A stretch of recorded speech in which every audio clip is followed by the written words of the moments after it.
পুজোতে আর আমি একটা সুন্দর লাল পাড়ে সাদা শাড়ি পরে নিয়েছি আর সিম্পলভাবে একটু সেজেওছি।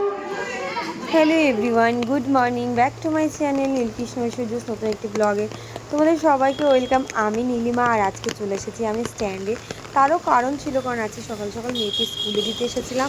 যেহেতু সকালবেলায় স্কুল ছিল, স্কুলটা কামাই করবো না সেই কারণে এসেছে। আর এদিকে দেখো কি পরিমাণ বৃষ্টি, এদিকে আমরা সব মায়েরা আটকে এখানে বসে রয়েছি, কেউ বাড়ি যেতে পারছি না। তো লোক আমরা স্ট্যান্ডে জড়ো হয়ে রয়েছি বৃষ্টির মধ্যে, গার্জেনরা যেমনি বৃষ্টি হচ্ছে তেমনি গার্জেনরা এখানে জমে রয়েছে, বাড়ির কাজকর্ম করলে সব আমরা জমে রয়েছে এখানে।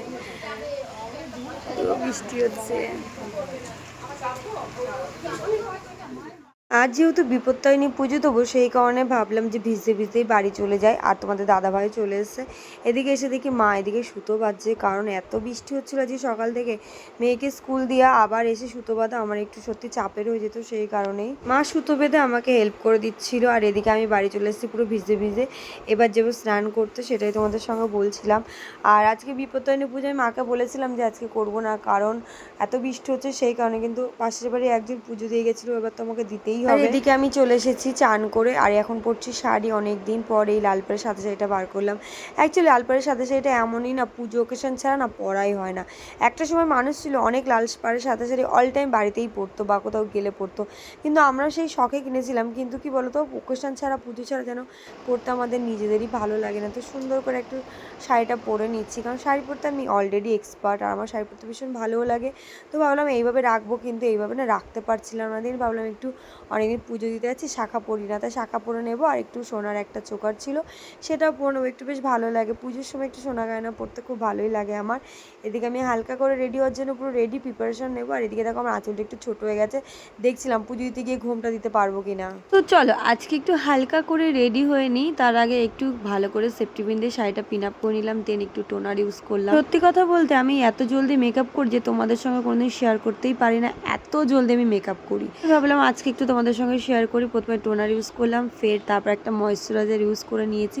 দেন 5 মিনিট একটু ড্রাই হওয়ার পর তারপরে হালকা করে একটু ফাউন্ডেশন ইউজ করে নিই। যদিও বাইরে প্রচণ্ড পরিমাণে বৃষ্টি হচ্ছে, জানি না পুজো দিতে যেতে পারবো কি না, তবুও একটু তো রেডি হতেই হয় পুজো দিতে গেলে। আর আমার ভীষণ ভালো লাগে পুজোর সময় লাল পরে সাদা শাড়ি পরে একটু টাচ আপ দিয়ে সবাইকে আমি দেখি, আর আমারও সত্যি কথা জেনুইনই খুব ভালো লাগে। আজকে তোমাদের সঙ্গে একটু শেয়ার করছি আমি কীভাবে হালকা করে মেকআপ করি। তো প্রথমে আইব্রোটা একটু করে নিলাম, তার কারণ হচ্ছে আমার একদম আইব্রো করা নেই, একদম উল্টো পাল্টা হয়ে রয়েছে, দেখতে একদম বাজে লাগছিলো।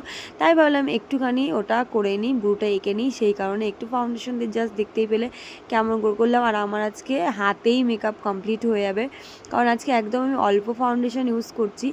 আর যতটা সামান্য পরিমাণে নিয়ে করা যায় ততটাই আজকে ইউজ করব। যখন আমি খুব সামান্য পরিমাণ মেকআপ করি হালকা পাতলার মধ্যে, তখন আমি ব্লেন্ড করি না, কারণ আমার হাতেই খুব সুন্দর ব্লেন্ড হয়ে যায়। আর আজকে কাজল পরবো, শুধু মাস্কারা পরবো, কিন্তু আইলানা পরবো না, যেটা তোমরা সবসময় আমাকে দেখো বেশিরভাগ আইলানা পরে থাকতে।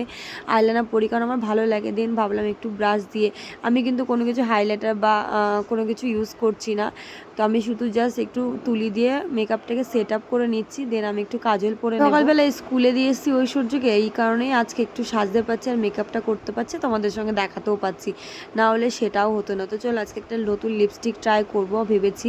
একদম রেড কালার, টকটক কালারটা পরবো না, প্রথমে রেড কালার দিয়ে একটু লিপটা এঁকে নিয়েছি। দেন একটা নিউড কালার নিয়ে একটু তারপরে এই যে স্মাচ করে নিচ্ছি। দেন কালারটা এত সুন্দর এসেছিলো, তোমাদের কি বলবো, অবশ্যই তোমরা ট্রাই করতে পারো এইভাবে। একটা সুন্দর মিষ্টি কালার এসেছিলো। দেন চুলটা আমার যেভাবে বাঁধা ছিল আমি ঠিক সেইভাবেই বাঁধবো।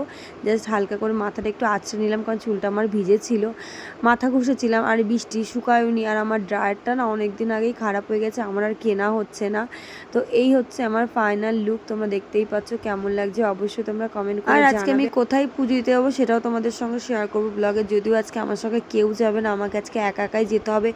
জানি না, খুব টেনশন হচ্ছিল, কারণ আমি কোনোদিন একা একা কোথাও যাইনি, ফার্স্ট টাইম যাবো জিপুকে ছাড়া পুজো দিতে। এভরিওয়ান, তো এখন যাবো বিপত্তারিণী পুজো দিতে। আর আমি একটা সুন্দর লাল পাড়ে সাদা শাড়ি পরে নিয়েছি আর সিম্পলভাবে একটু সেজেওছি। আর আজকে সুন্দর একটা nude colour red colour lipstick দিয়ে একটা সুন্দর লিপস্টিক কালার করেছি, কারণ একদম টকটক রেডটা মনে হচ্ছিলো আজকে পরবো না, কারণ অনেকে পুজো দিতে যায়, পুজোর সময় যেন অনেক লোকের মাঝখানে আমার একটু কটকটটা পছন্দ কম হয়। বাড়িতে হলে অফকোর্স আমি ডেফিনেটলি আমি রেডি লিপস্টিক প্রেফার করতাম, বাট আমি আজকে অনেক লোকের মাঝখানে আছে, মনে হচ্ছে টকটক করবে, সেই জন্য আর এই শাড়িটা অনেক দিন পর পরলাম আমি। কেমন লাগছে এই লাল পাড়ের সাদা শাড়িটা আমাকে অবশ্যই তোমরা কমেন্ট করে জানাবে। আর একদম সিম্পল লুক দিয়েছি, খুব যে সেরেছি তা নয়, আইল্যান্ড কিছুই করিনি আজকে, শুধু আজকে একটু কাজল পরেছি, সেটা অনেক দিন পর পরলাম। যাই হোক, তো চল এবার পুজোটা দিয়ে আসি। ঐশ্বর্য বাড়িতে নেই যে ঐশ্বর্যকে নিয়ে যাবো, আগের বছর ঐশ্বর্যকে নিয়ে গেছিলাম। আর এই দেখো আমি এক পিন করে শাড়ি পরেছি আজকে, আমি পিন আপ করিনি, যেটা আমি ভেবেছিলাম যে পিন আপ করবো, কিন্তু ভাবলাম না পিন আপ করবো না, কারণ হচ্ছে অনেকদিন এক পিন পরি না, আর এই শাড়িটা এক পিন করে পরলে না খুবই সুন্দর লাগে। কিন্তু এই শাড়িটা না খুব একটা বেশি দাম না, আমি যখন কিনেছিলাম তখন 1000-1100 টাকা মতো নিয়েছিল, কিন্তু সত্যি শাড়িটা আমার ভীষণ আজকে পুজোতেও আমাদের বাড়ির পাশেই রয়েছে, বৃষ্টির মধ্যে বেশি দূরে যাব না, আমি প্রতি বছর জগন্নাথ বাড়িতে যাই বা আমি এই ধানকলে যাই, তো আজকে আমি ধানকলেই যাব পালকির জগন্নাথের কাছে। রাস্তায় দেখো কেউ নেই, আমি একা একা যাচ্ছি, কারণ এতটাই বৃষ্টি পড়ছিল। আর এখন আমি আজকে ছাতাও নিয়ে বেরোইনি, বৃষ্টিটা কমে গেছিলো, সেই কারণে ভাবছি একা হাতে কত কিছু নেবো, সেই জন্য। আর এই যে চলে এসেছি পালকির জগন্নাথের কাছে। পালকির জগন্নাথ কেন বলি আমরা, সেটাও তোমাদের সঙ্গে শেয়ার করব। ঠিক বিয়ের 1 বছর আগে এই ঘাটে, মানে আমাদের ধানকল ঘাটে একটা জগন্নাথ মানে ঠাকুর ভেসে এসেছিল, দেন ওইখানে এই ঘাটে ধরেছিল লোকে, ধরে তারপর ওইখানে প্রতিষ্ঠা করেছিল, এবং তারপরে ওখানে একটা সুন্দর মন্দিরও তৈরি করে দিয়েছে। তারই মাঝখানে ঐশ্বর্য স্কুল থেকে ছুটি হয়ে গেছিলো, এবং ও স্কুল থেকে আসার পর আমার সঙ্গে একটু দেখা করে ও আবার বাড়ি চলে গেছিলো। আর এই যে দেখা আমাদের পালকি জগন্নাথ, এই জগন্নাথটা এখানে ভেসে এসেছে। আমরা এখানে মোটামুটি সবাই পুজো দেবো, এখানে রাধাকৃষ্ণ মন্দিরও আছে, গোপালও আছে, সঙ্গে সাইডে দেখতে পাচ্ছ বিপত্তারিণী পুজো আছে। দেখো জগন্নাথটাকে কি সুন্দর। আর এখানে কিন্তু আমরা খুব কম আসি, মানে মাঝে মধ্যে আসি, যখন পুজো টুজো দিতে হয় তখন আসি। এক দুর্গা ষষ্ঠীতে আসি, আর এক হচ্ছে এই বিপত্তারিণী পুজো দিতে আসি, বা কোনো কোনো বছর বিপত্তারিণী পুজো জগন্নাথ মন্দিরেও আমরা দিতে যাই। আর আজকে বৃষ্টির কারণে আমরা আজকে এখানে এসেছিলাম, এক জায়গায় দিলেই হচ্ছে। তো আমাদের এই যে পুজো দেওয়া হয়ে গেছে, মানে অঞ্জলি টঞ্জলি দিয়ে ব্রত কথা শুনে আমরা এই যে উঠে পড়েছি। আর এদিকে সেকেন্ড ব্যাচ, মানে পরের লোকজন আবার বসে গেছে। আর এই হচ্ছে বিপত্তারিণী মা, ফুল দিয়ে দিয়ে এতটাই ঢেকে ফেলেছে যে মুখই দেখা যাচ্ছে না, কি আর করা যাবে, ঘর ডাব তারপরে ফুল চাপানো হচ্ছে, সবার ইচ্ছা ফুল দেওয়ার, তো ফুল তো দিতেই হবে। দেখো ফুল দিয়ে দিয়ে পুরো একদম ঠাকুরের প্রেমই পুরো। যাই হোক, তো চলো আমার পুজো দেওয়া হয়ে গেছে, একটু চরণামৃত আর হাতে সুতোটা বেঁধে নিয়েছি, দেন এবার যে রাস্তাতে আমি আবার একা একা বাড়ি যাচ্ছি। বাড়িতে গিয়ে রান্না হবে কি সেটা দেখতে হবে, কারণ আজকে তো আমাদের বাড়ি প্রত্যেকের নিরামিষই খাবো। তো বাড়ি এসে দেখি মা অলরেডি আলুর দম আর ছোলা ডাল করে ফেলেছে, আর এদিকে আমি ময়দা মেখে লুচি কাটতে বসে পড়েছি। এবার নেচি কেটে আমি এখন গোল করছি, গোল গোল না করলে আবার লুচিগুলো ভালো করে ফুলবে না। দেন আজকে আমাদের বাড়িতে দু রকম লুচি হচ্ছে, এক হচ্ছে আটার লুচি আর এক হচ্ছে ময়দার লুচি। আগে আটার লুচিগুলো ভেজে নিচ্ছি, দেখো কি সুন্দর ফুলেছে। প্রথম লুচিটা কি সুন্দর ফোলে না, প্রথম লুচি যদি সুন্দর করে ফোলে না দেখতে খুব ভালো লাগে, আর মনটা বেশ ভালো লাগে। যখন লুচি ফোলে না তখন মনটা খারাপ হয়ে যায়, যেমন এই লুচিটির বেলা। তো চলো আমাদের লুচি টুচি করে আমরা কিন্তু আজকে উপোসের জন্য রেডি। আজকে আমাদের বাড়িতে নিরামিষ, আর কী কী রান্না হচ্ছে দেখো, ছোলার ডাল, আলুর দম, আর এদিকে রয়েছে সিমের পায়েস। এবার খাবো আমরা সবাই। এদিকে আমি যে রেখে দিয়েছি, যদিও আমি হাফের বেশি ভেজে ফেলেছি, এবার আমার খিদে পেয়েছে বলে আমি খেতে বসবো। আর এই যে আমি থালা নিয়ে বসে পড়েছি। সবাইকে ইনভাইট করছি আমাদের বাড়িতে আসার জন্য, লুচি তরকারি খাওয়ার জন্য, সবাই এসো আমাদের বাড়িতে।